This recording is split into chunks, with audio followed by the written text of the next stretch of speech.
Tuesday, October 15th, 2024. I can't believe October is already half over.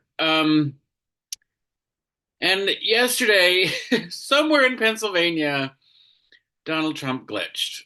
Uh, I've seen countless videos of this particular moment, um, and it is really remarkable.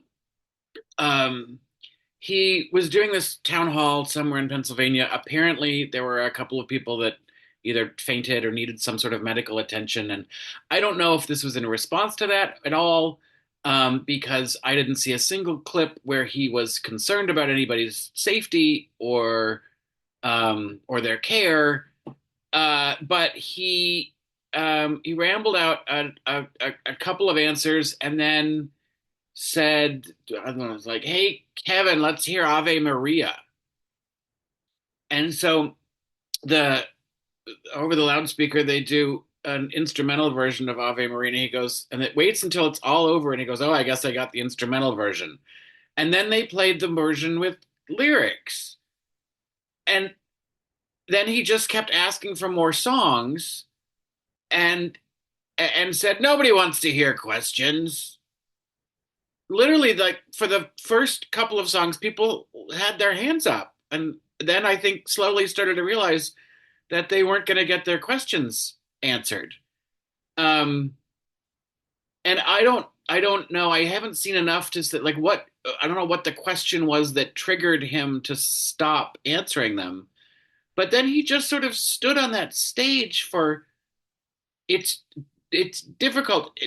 The View says it was 57 minutes. I've seen reports of 38 minutes. Maybe it's 38 minutes from the time he stopped asking for songs and he just stopped talking. But no one on that stage, like, grabbed him by the elbow and like ushered him off. And that's, I mean, as just bizarre as the behavior is, and clearly a sign of, uh, you know, mental acuity, whether he was high, or just unaware, I don't know. But then for no one to be around him to be like, let's let's move to the back of the stage. Let's let all these people. And it wasn't there was like, thanks for coming. People just sort of had to like figure out on their own. I guess we leave now. Um, the whole thing is very, very strange. But I mean, that's to me the most concerning part of it is that there was no one there to say, I, somebody on today's show of the View referred to it as no adult in the room. There wasn't. Um, Christy Nome kept trying to say, do you want to shake hands? Do you want to like? She kept trying to sort of insert something, but then she was just stupidly just mimicking his little dance moves. I don't get it. But like when Mitch McConnell has glitched, people have been around him to be like, "Hey, Mitch, do you want to go back to your office?" Or just someone has moved, helped to move him. Um, or when Biden is distracted by saying, waving to the pilots, or saluting someone or thanking someone, he's diverted back. I know people have made it out to look like he's being really dotty, but he actually was, engaging with other people. And but Trump was just like doing his weird robot rock'em sock'em dance move. Somebody made a joke that said he can't sit on a white chair that long. Um, but it's th that to me is the most disturbing part is that there's just no one to like to rein him in any way whatsoever. Um, and at one, I honestly don't think there's anything that makes any difference to the vast majority of people who are going to vote for him. They don't care that he's in cognitive decline. They don't care about any of it. They're just so stuck in their cult that it's just he's their guy, and whatever he does is fine. I would be interested to know how the people that were left stranded in Coachella, um, feel. I would like someone to go talk to them and see if they feel like um, in any way let down by him. I know that a lot of them have been railing on social media about the town and the state and all sorts of and public transport and all sorts. I was like, no, this was all a private event scheduled by him and his team.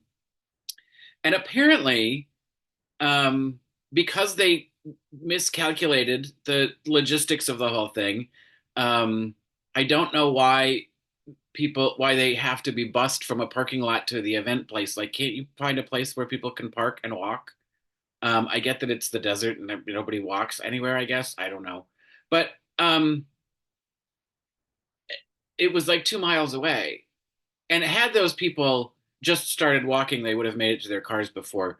Um, I have no idea how people got back eventually. But from what I understand, part of the problem is because there were so few buses, when a bus would show up, the crowd was so angry and all worked up that they would attack the bus. And a couple of the bus drivers got attacked. Some woman got spit on. Some 70-year-old bus driver man got punched in the head. And it's like, well, I, that's the kind of behavior that I just don't understand. Why are you attacking the people that are there trying to help you? Um, it's like I had a boss once who used to scream at the IT people. And it's like, dude, they're not going to help. Like, that's not going to help you get better service by yelling at them. And my favorite thing that he used to say to them, because he wasn't the brightest bulb on the string, he used to say to them, "Come on now, it's not rocket scientry." No, Gene, because rocket scientry doesn't exist. Um, so that like the whole thing, I just for a huge core of his supporters, I just don't think there's anything that's ever gonna shake them from their fever dream about him. I also believe that when he goes away and he's no longer the leader of the cult, um, that those people don't then suddenly deprogram. I feel like they will find a new one. And they may splinter into, but they're not, I don't feel like they're going to put their anger away in any way whatsoever. So the Republican Party, if it wants any future at all, as a non-MAGA entity, has to splinter. The people that don't feel like they don't have a place in the current MAGA Republican Party, and they can't find themselves in the Democratic Party for some reason whatsoever. Um, they're gonna have to splinter into a third group and and make themselves up out of old school Republicans and moderates, which I think will then just sort of push the Democratic Party a little further to the left, which is where it needs to go anyway. Um, because I think actually that's where the majority of the country is. There's a lot of people keep saying, the fear of the far left and the radical left, blah blah blah. But I think um, those things that are being called radically left, like gun control and Medicare for all, and actually taking care of people, are actually the things that the vast majority of the American people want. Um, you know, get government out of my uterus and out of my family planning and out of my reproductive care altogether. You don't get to make a rule. Excuse me.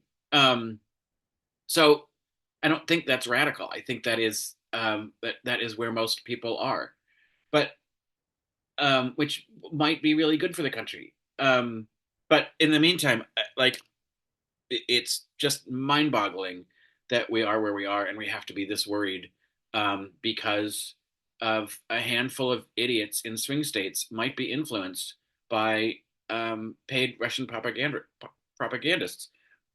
Excuse me. I'm also really annoyed that that story just went away because we saw that there was like the indictments of about like the dozen people that were sort of big influencers, but there was like hundreds of people involved in it that were being paid, and there's no seems to be no consequence to all the sort of the smaller outlets and people like this that's with smaller audiences that are still just throwing out Russian propaganda.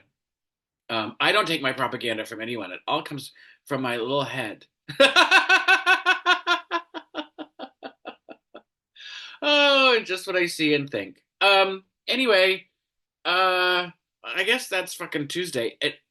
And as much as I'm like flabbergasted that we're halfway through October, I also feel like we've already had like 4 days this week. Why? How could it only be Tuesday?